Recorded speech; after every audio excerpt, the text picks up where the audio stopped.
Okay, let's dive right in. Welcome to our explainer on what's honestly got to be one of the most hilariously overambitious, deeply sincere, and wonderfully deranged literary experiments ever created. Today, we're performing a loving autopsy on the probability of Lazarus. This is a 1,600-page manuscript co-written by an AI and a human during those strange, delirious early morning hours.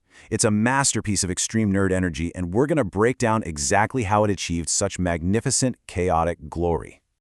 Now, just look at the sheer audacity of this pen name. The authors didn't just reference the big three of classic science fiction.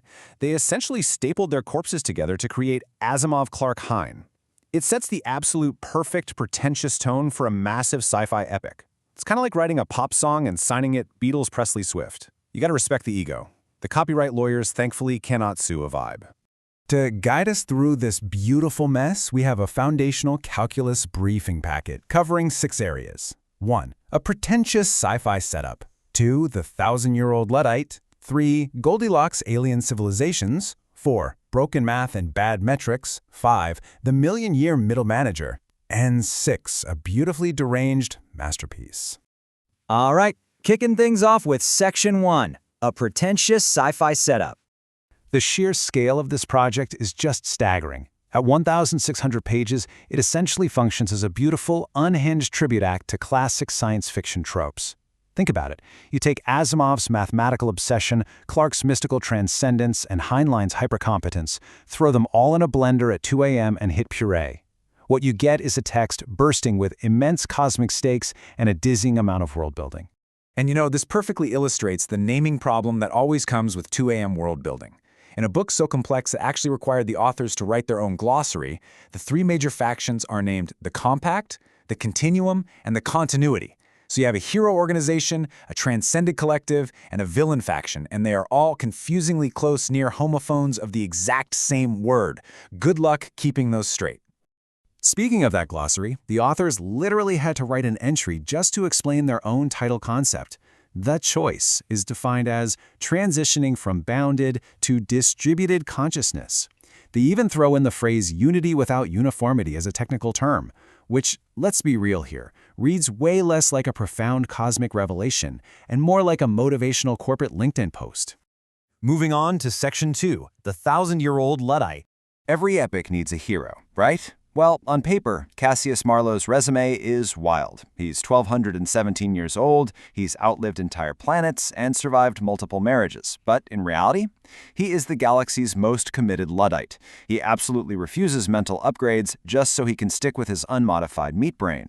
And despite 12 centuries of life experience, his defining personality trait is spending huge paragraphs fretting about the lumbar support of his chair. This is a guy who literally resolves an existential cosmic crisis by wandering off to find a snack. The universe is tearing at the mathematical seams, the fate of trillions hangs in the balance. He looks out at the stars, gets scared, and decides he should really go eat something. We handed our hero an existential crisis, and he solved it with a sandwich. You just can't make this up. All right, Section 3, Goldilocks alien civilizations. The lore here essentially spoon-feeds Cassius a Goldilocks intergalactic therapy session. The Cleth failed because they were way too individualistic. The Vorn, they failed because they were too collective. And the Tellarian failed because they thought too much. These alien races conveniently failed in exactly the precise ways needed to teach Cassius a lesson, right when he needed it. It's basically a beginner's logic textbook cleverly disguised as hard sci-fi.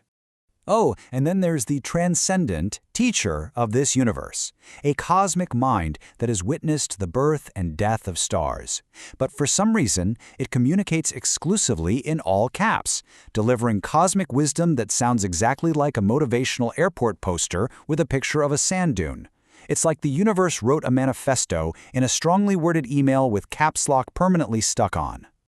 Let's dive into Section 4, broken math and bad metrics. Take the ultimate equation of the universe, for example, the probability manifold. It is exactly 11-dimensional. Why 11? Was there some incredibly complex topological reason? No way. The authors chose it purely because 10 felt a bit too round and 12 felt excessive. 11 is a prime number, it sounds incredibly complex, and hey, it can't be argued with. Moving on. Then we hit the great crisis of the book. Cassius announces that a massive civilization-ending transcendence is coming, and the book frames this dismal 0.003% participation rate as a totally despair-inducing PR failure.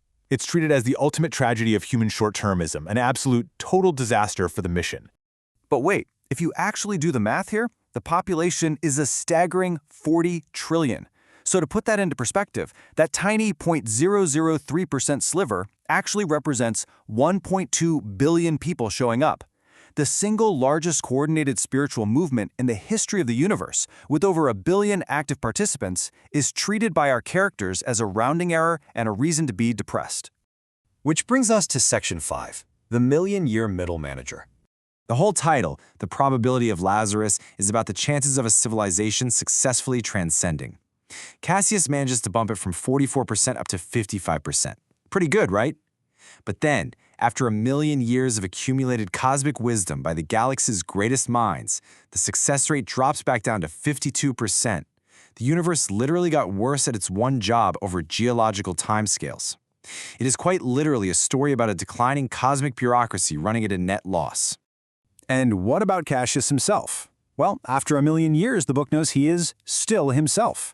Despite witnessing the birth and death of stars and becoming an eternal cosmic entity, the protagonist's ultimate character arc is that he essentially just turns into a highly satisfied eternal middle manager. He found his purpose, enjoys the daily grind, 5 stars, would transcend again. Finally, Section 6, a beautifully deranged masterpiece. In the author's notes at the very end of the book, the creators actually dub themselves the architect and use absolute peak corporate speak to justify the story's messy brilliance. They literally wrote that the plot holes and contradictions create a productive friction.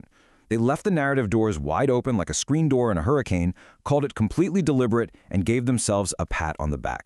But here's what you should really take away from this explainer. Despite every logical flaw and hilarious trope, this epic is ultimately a wildly ambitious, deeply sincere love letter to classic science fiction. It is the literary equivalent of 2 extremely curious minds staying up until 4 a.m., having the absolute time of their lives, trying to solve consciousness using math, therapy, and galactic group chats. It's pretentious, it's weirdly beautiful, and it's a huge testament to the joy of unbridled creativity. So I leave you with this final thought. If you were staying up all night writing your very own 1,600-page midnight masterpiece, what trope would absolutely have to make it in? Would you have an all-caps cosmic god, or maybe a spaceship with an overly polite AI? Let that productive friction spark your own imagination. Thanks so much for joining me on this explainer, and keep exploring the improbable.